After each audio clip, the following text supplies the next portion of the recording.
बर' बिजोंजों फरायनानै डाक्टर जानो हानाय उदालगुरि जिल्लानि राजु बसुमतारिया रुंसारि जाबाय।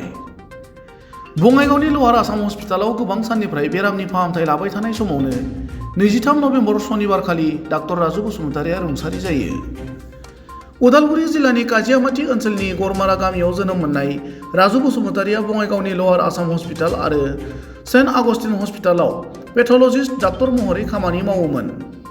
थैनाय समाव बिथाङा बिसिजों लोगोसे सानै उन्दै फिसाजोखौ बे बुहुमाव नागारलांबाय। डाक्टर राजु बसुमतारिनि गोथै सह'खौ बङाइगाव लवार आसाम हस्पिटालाव बिथांनि लोगो डाक्टरफोर आरो गोबां मावथिफोरा जोबथा बिदाय होयो। দুজনে একে ক্লাছমেট আছিলোঁ। ৰাজু বসুমতাৰী, মই আৰু এটা সময়ত আপোনালোকৰ ইয়াতে আছিলে এম আৰ বড়ো। আমি তিনিজনে আমি কটন কলেজত আছিলোঁ একেলগে। আৰু ৰাজুৰ লগত মোৰ ক্ল'জনেছ এইটো, ৰাজু বড়ো মিডিয়ামৰ পৰা আহিছিল, মই বড়ো মিডিয়ামৰ পৰা আছিলোঁ। আমি প্ৰথম 1994ৰ পৰা যেতিয়া হায়াৰ ছেকেণ্ডেৰী ক্লাছত মানে ML ছাবজেক্ট আমি লওঁ, এই ML ছাবজেক্ট লোৱা টাইমত আমি বড়ো মিডিয়াম তাৰ পৰাই আমাৰ প্ৰথম চিনাকি। আজি 30 বছৰ হৈ গ'ল তেখেতৰ লগত। এইখিনি কালত ভালেখিনি আমি মানে মালিগাঁও অঞ্চলতে ভাড়া থাকি, মানে যেতিয়া হোষ্টেলত থাকিলে ৰেগুলাৰলি বুলি মালিগাঁও অঞ্চলতে ভাড়া থাকি পেলাই আমি হায়াৰ ছেকেণ্ডেৰীটো পাৰ কৰিছিলোঁ। তাৰপিছত তেওঁ প্ৰাগজ্যোতিষ কলেজৰ পৰা BSc কৰি লগে লগে MBBSত GMCত চিট পালে আৰু মই ডেণ্টেলত পাইছিলোঁ। মই ডেণ্টেল ডক্টৰ হয়, মই ডেণ্টেলত পাইছিলোঁ। আমি সমানকৈ ওলাইছোঁ যে গুৱাহাটী মেডিকেল কলেজ আৰু ডেণ্টেলৰ পৰা। তাৰপিছত মই কোকৰাঝাৰলৈ ঘূৰি আহিলোঁ। তাৰপিছত তেওঁ আহিছিলে আমাৰ কোকৰাঝাৰত মেগা কেয়াৰ বুলি এটা হস্পিটেল আছে, মেগা কেয়াৰত 1 বছৰমান কৰ্মসূত্ৰে যোগদান কৰি পেলাই তেওঁ আকৌ MD কৰাৰ কাৰণে হেৰিত গুচি গ'ল, মানে হায়াৰ ষ্টাডিজৰ কাৰণে কোকৰাঝাৰ এৰি পেলাই গুচি গৈছিলে। তাৰপিছত তেওঁ MD কৰাৰ পিছতে আপোনালোকৰ যিখিনি লগ পোৱা সময়খিনি মানে এইখিনিতে আপোনালোকে চবেই জানে। তেওঁৰ এটা অতি টেলেণ্ট যিটো কওঁ আমি সেইটো আছে, তেওঁৰ আছিল বহুত ভাল আৰ্টিষ্ট আছিলে। তেওঁ বহুত ভাল আৰ্ট কৰে সেইটো সময়ত।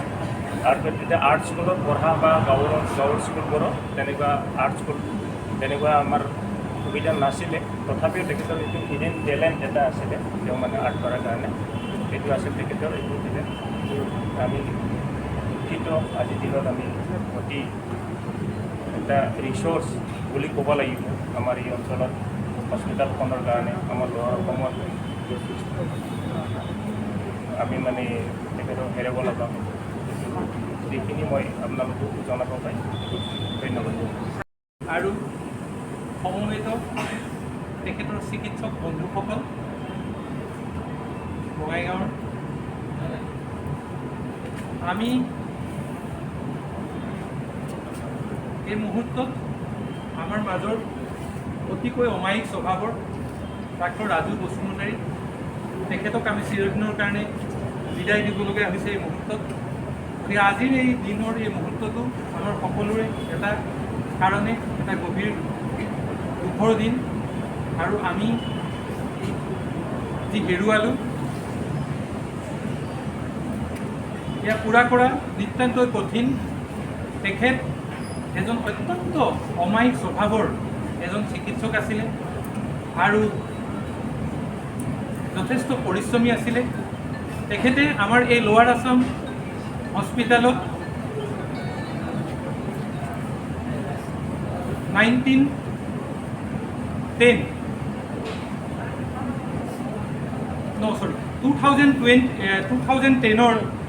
2010ৰ নৱেম্বৰ মাহতেই জইন কৰিছিলে। নৱেম্বৰ মাহৰ 18 তাৰিখে জইন কৰিছিলে। গতিকে তেখেতে আজিৰ দিনটোলৈকে প্ৰায় 14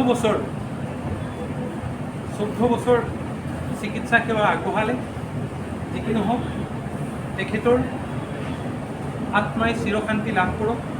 আমি সকলোৱে ঈশ্বৰৰ ওচৰত এইখিনি প্ৰাৰ্থনা কৰিছোঁ। জন্মিলে মৃত্যু অৱশ্যম্ভাৱী, জন্ম মৃত্যু আছে, আমি সকলোৱে এদিন মৃত্যু হ'ব, সকলোৱে এদিন আমি যাব লাগিব। কিন্তু যেতিয়া আমাৰ অকাল এনেকুৱা বিয়োগ হয় তেতিয়া আমাৰ কাৰণে অতিশয় দুখৰ বিষয় হৈ পৰে।